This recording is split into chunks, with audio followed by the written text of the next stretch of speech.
କାଲି ଆପଣମାନେ ସମସ୍ତେ ଜାଣନ୍ତି ଆମର ଜାନୁଆରୀ 26 ସାଧାରଣତନ୍ତ୍ର ଦିବସ ଏବଂ ଭାରତ ସ୍ୱାଧୀନ ହେବାର 1950 ମସିହା ଜାନୁଆରୀ 26ରେ ଆମେ ଆମର ସମ୍ବିଧାନକୁ ପ୍ରଣୀତ କରି ସମ୍ବିଧାନ ଅନୁସାରେ ଚାଲିଥିଲୁ। ତେଣୁ ଯେଉଁମାନେ ଦେଶ ପ୍ରେମରେ ଉଦ୍ବୁଦ୍ଧ ହେବା ଦରକାର, ଯେଉଁ ଛାତ୍ରଛାତ୍ରୀମାନେ ସେମାନେ ଆମର ଭାରତ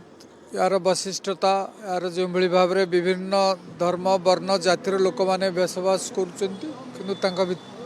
संहति अच्छी सार्वभौमता अच्छी ये सब को आखि आगे रखी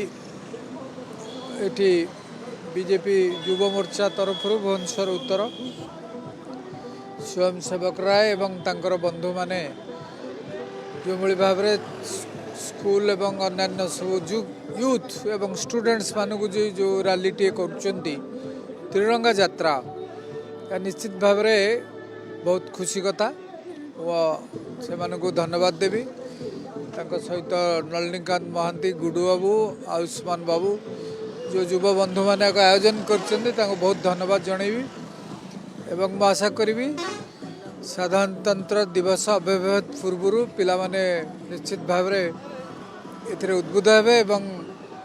एथिरे बहुत संख्यार जो माने भाग नहीं छात्र छात्री युवक मानक से शुभेच्छा जनइबी।